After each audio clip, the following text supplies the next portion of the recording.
Welcome to the deep dive. Today, we're looking at something many of us see every day, tattoos. Right. They seem so modern in a way, so mainstream now. Exactly.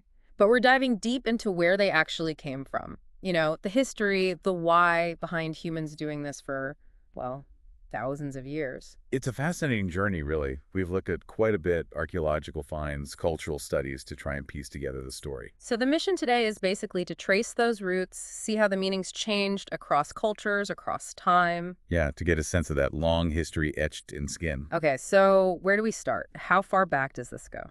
Well, the most concrete, really old evidence we have takes us way back high up in the Alps. Let's see the Iceman. Let's see. The frozen guy. Around 3300 BCE. Right, that's the one. And the incredible thing is he had tattoos. Not just one or two either. How many are we talking? Over 60, documented on his body. 60. Wow. And were these like intricate designs? Or something simpler? Oh, much simpler. From what the analysis shows, mostly basic lines and dots. Nothing like the complex art you see today. Still, 60 of them. 5,000 years ago. How did they even do that back then? Well, the thinking is it was a pretty rudimentary technique. They likely used soot, fire ash, Okay. and rubbed it into small cuts or punctures made with something sharp, maybe a bit of sharpened bone or a stone flake. Very basic. Makes you wonder. Why bother? What was the point for Itzy? We looked into some theories, didn't we? We did, and one of the really compelling ideas has to do with where the tattoos were placed. Many are near joints, along his spine, places prone to pain. Right. So maybe some kind of therapeutic thing, like pain relief. Exactly. Bit like an ancient form of acupuncture, perhaps, Yeah. using the markings to alleviate discomfort. It's a strong possibility. That's incredible. Tattoos as medicine way back then. But wasn't there also talk about other meanings? Maybe something more symbolic? That's definitely on the table, too. They could have been spiritual, maybe protect their symbols, or perhaps they marked his identity, his role in his community. Or part of some ritual we just don't understand anymore. Precisely. The exact meaning is, well, it's still a bit of a mystery, honestly. Okay, so takeaway number one. Humans were tattooing themselves for potentially different reasons at least 5,000 years ago. That's huge. It really sets the stage. And Ötzi wasn't alone in the ancient world. Tattooing wasn't just a one-off thing in the Alps. Right, it seems to have sprung up in lots of different places, didn't it? Taking Yeah. on really different vibes depending on the culture. Absolutely. If we jump over to, say, Polynesia. Yes. Yeah. And that's where we get the actual word, isn't it? Tattoo. That's right. It comes from the Tahitian word tatau, which just means to mark. But in Polynesia, it was often much, much more than just marking. How It so? was deeply sacred. Tattoos told your story, your genealogy, your rank, your bravery, your connection to the gods. It was woven into the fabric of identity. So like a visual language on the skin, communicating who you were, where you belonged. Exactly, a living document, in a way. And the styles and meanings varied hugely across the different islands. Now, if you travel somewhere else, like ancient Egypt, Egypt. Okay, I didn't necessarily associate pyramids and pharaohs with tattoos. well, there's evidence, particularly with women, going back as far as 2000 BCE, finds of mummies and figurines show tattoos. Interesting. And was there a pattern to them, like where they were on the body? Yeah, often around the abdomen, hips, thighs. And the leading idea there connects to protection. Protection during what?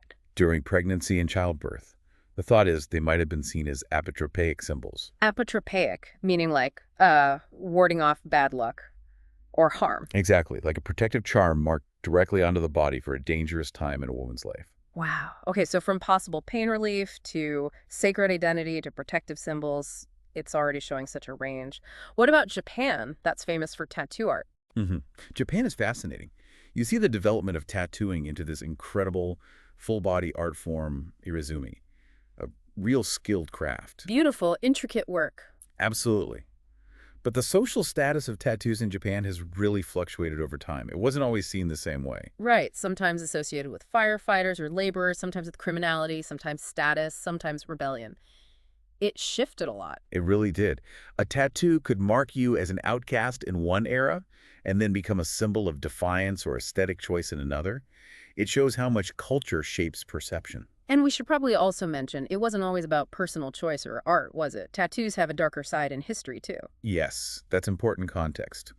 We have to acknowledge that tattooing has also been used for punishment, for marking enslaved people, for branding criminals or captives. So a tool of control and dehumanization in some contexts. Sadly, yes. It provides a stark contrast to the more positive cultural or personal meanings. It's definitely part of the story. It really highlights the duality, doesn't it? Hmm. This single practice holding so many different, sometimes opposing meanings. Hmm. So, okay, we've traced this incredible arc through history. How does all that ancient practice and varied meaning connect to, well, now? Why do people get tattoos today? That's the really interesting bridge, isn't it? We've seen this massive history, and now tattoos are, you could argue, more visible than ever, more mainstream. Definitely. But even with that acceptance, for a lot of people, there's still a very deep personal significance attached. You see it all, right? Tattoos to remember someone special, purely decorative ones, symbols of personal journeys. Right. Or even, as we saw in one source, sometimes the reason is just like frogs. Huh. Yes, maybe just liking the image is enough sometimes. It shows the range. But underneath all those specific reasons, maybe there's a core human drive that hasn't changed that much. Even though the tools are completely different, we've gone from maybe a sharp bone inset to sophisticated electric machines. Incredible artistry. Totally different technology. Mm. But is the underlying impulse still echoing some of those ancient needs? What kind of needs are we thinking? Well, think about what a tattoo can do. It can be a way to say something important without speaking, a way to claim space on your own body, make it feel truly yours, Mm-hmm. ownership, or a way to carry something important visually, symbolically, Mm-hmm. or maybe just to feel seen, to express your individuality. That makes sense, that feeling of wanting to make a mark, to communicate something essential about yourself. Maybe that part is timeless. I think it might be. It's fascinating how something that is physically just ink under the skin Right. gets transformed into a story, a piece of personal narrative that you wear. So wrapping up this deep dive then, we started asking where tattoos come from. And it feels like the answer isn't just one place or one reason. Not at all. It's complex. They come from, well, everywhere it seems. From ancient ritual, from acts of resistance, sometimes from pain, sometimes from intense pride. It feels like it comes from this really old, maybe fundamental human need to leave a mark, not just out there on the world, but on ourselves too. On ourselves. That's a powerful thought. It makes you wonder about all the other ways humans mark themselves, express themselves, leave traces of their existence then and now. Something to think about. Definitely. Well, thanks for joining us on this deep dive into the long story of tattoos.